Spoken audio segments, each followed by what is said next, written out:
अगर नीतीश कुमार और चंद्रबाबू नायडू ने पलटी मारी होती तो शायद 8 जून को इंडिया अलायंस की सरकार होती। ये खबरें कल जिस तरह से चली और लोगों ने बड़ी उम्मीद जाहिर की थी कि जब कल नीतीश कुमार और तेजस्वी यादव जहाज के अंदर एक साथ बैठते नजर आए थे, खबरें ये चली थी कि अब शायद इंडिया अलायंस की सरकार होगी। 8 जून को शायद प्राइम मिनिस्टर नीतीश कुमार बन सकते हैं या फिर कोई और। लेकिन कल जिस तरह हमने दिन भर आप तक खबरें पहुंचाई और आप तक खबरें पहुंची भी और देखा ये गया कि एनडीए की तरफ से भी मीटिंग गई, इंडिया अलायंस की तरफ से भी देर रात एक बहुत बड़ी मीटिंग हुई, घंटों ये मीटिंगें चली। उसके बाद नताइज क्या कुछ सामने आए उसके ऊपर हम बातचीत करेंगे।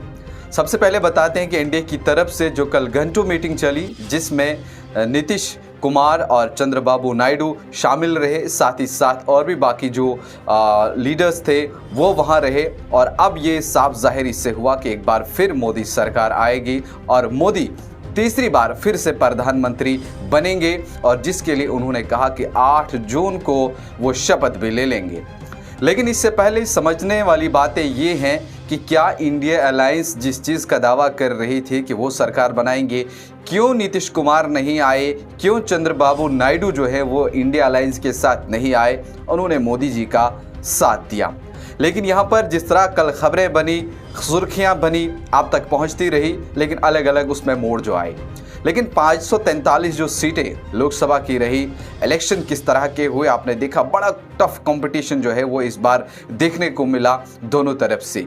वही अब बात जो है वो आगे चली, क्योंकि अगर हम देखें सरकार बनाने के लिए दोनों को बहुमत जो 272 की चाहिए थी, अगर हम देखें तो कहीं ना कहीं बीजेपी उस चीज़ को टच कर रही थी, लेकिन इंडिया अलायंस के पास उतनी सारी सीटें नहीं आई, वो 234 पर ही सिमट कर बैठ गई। लेकिन अब वो एड़ी चोटी का जोर लगा रहे थे कि शायद उनके साथ लोग और भी आए, लेकिन ऐसा नहीं हुआ। देर रात एक घंटों मीटिंग चली।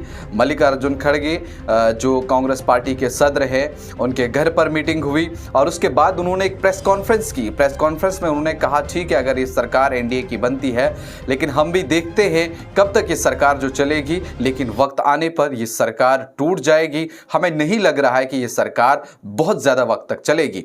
लेकिन इसमें देखने वाली बातें ये भी हैं, कुछ डिमांड रखी गई हैं जो लोग एनडीए का साथ दे रहे हैं, चाहे टीडीपी की बात करें, जेडीयू की बात करें, शिवसेना की बात करें, लोक जनशक्ति पार्टी की बात करें, इनकी कुछ डिमांड रखी रही हैं। वो डिमांड सबसे पहले अगर हम बात करें जो टीडीपी की तरफ से रखी गई है, यानी चंद्रबाबू नायडू जो है वो सबसे पहले उन्होंने कहा है कि हमें रोड एंड ट्रांसपोर्ट की जो है वो मिनिस्ट्री चाहिए, उसके अलावा एग्रीकल्चर चाहिए, रूरल डेवलपमेंट हमारे पास होना चाहिए, आईटी कम्युनिकेशन डिपार्टमेंट हमारे पास होना चाहिए, हेल्थ हो या फिर एजुकेशन, इसकी मिनिस्ट्री हमें चाहिए, हाउसिंग एंड अर्बन जो डेवलपमेंट है वो हमारे पास होना चाहिए, साथ ही साथ ministry of state for finance ये भी हमारे पास होनी चाहिए, और साथ ही जल शक्ति। ये तमाम मिनिस्ट्रीज जो है वो दावा कर रही हैं चंद्रबाबू नायडू कि ये हमें होनी चाहिए, तो हम आपका साथ देंगे। अब इस पर क्या कुछ फैसला आएगा, भारतीय जनता पार्टी के जो पुराने लीडर्स हैं वो क्या कहेंगे, क्या वो इन्हें जो फैसला आने वाला होगा उसमें क्या क्या मिनिस्ट्रीज इनको देंगे। लेकिन वहीं अगर हम जेडीयू की बात करें, उनकी तरफ से डिमांड रखी गई है, वो भी 3 मिनिस्टर्स की मांग कर रहे हैं और साथ ही साथ एक मिनिस्ट्री ऑफ स्टेट की भी मांग कर रहे हैं। नीतीश कुमार भी यहाँ पर एग्रीकल्चर की डिमांड कर रहे हैं, साथ ही वो भी रूरल डेवलपमेंट की बात कर रहे हैं, और साथ ही साथ अगर हम देखें तो रेलवे की भी उन्होंने मांग रखी है कि रेलवे का डिपार्टमेंट भी, रेलवे की मिनिस्ट्री भी जो है वो हमारे ही हाथ होनी चाहिए।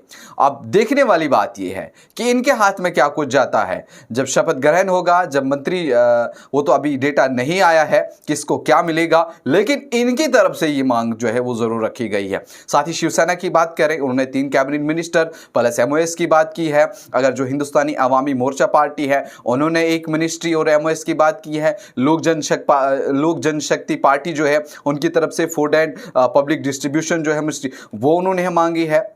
टोटल कहीं ना कहीं ये डिमांड रखी गई है।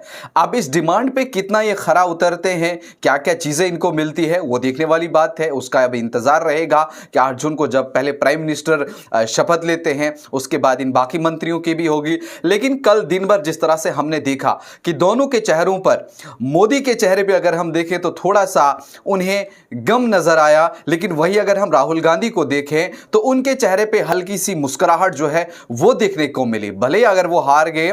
उनके पास जो उन्होंने भी कहा था कि 295 वो वहाँ तक नहीं पहुँचे और कहीं न कहीं इंडिया अलायंस की मदद से वो 234 तक तो पहुँच गए।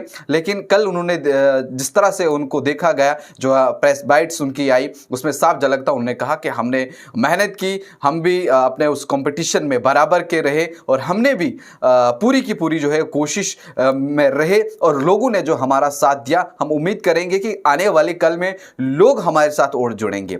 लेकिन ये कुछ बातें थी, ये कुछ डिमांड्स जो कल तक रही, लेकिन खरगे ने भी उसके बाद प्रेस कॉन्फ्रेंस की। प्रेस कॉन्फ्रेंस में भी उन्होंने कहा कि अब देखने वाली बात यह है कि जो खिचड़ी की सरकार अब तैयार हो रही है ये कितनी देर तक चलेगी और हम भी इसको देखेंगे, लेकिन वक्त आने पर इस सरकार को जरूर गिराएंगे और शायद हम जो है वो आने वाले कल में अपनी सरकार बनाएंगे। लेकिन अगर हम देखें एनडीए की जो मीटिंग हुई उसमें कल अमित शाह, राजनाथ सिंह और प्रधानमंत्री जेडीयू से हम बात करें तो नीतीश कुमार और टीडीपी से चंद्रबाबू नायडू, ये सब के सब जो है वो शामिल रहे और इसके जो सरबराह रहे वो नरेंद्र मोदी रहे। और वहीं दूसरी तरफ से अगर इंडिया अलायंस की बात करें उसमें राहुल गांधी, सोनिया गांधी, आम आदमी पार्टी की तरफ से संजय सिंह और भी बहुत सारे लीडर्स जितने भी इंडिया अलायंस के थे वो उस मीटिंग का हिस्सा बने। देर रात तक, ये शाम घंटों तक ये मीटिंग जो है वहां पर चलती रही और क्या कुछ नतीजे जो है वो निकले, जिस तरह से आपने खबरों में सुना और हमने भी आप तक पहुंचाया। कुछ डिमांड्स रखी गई है,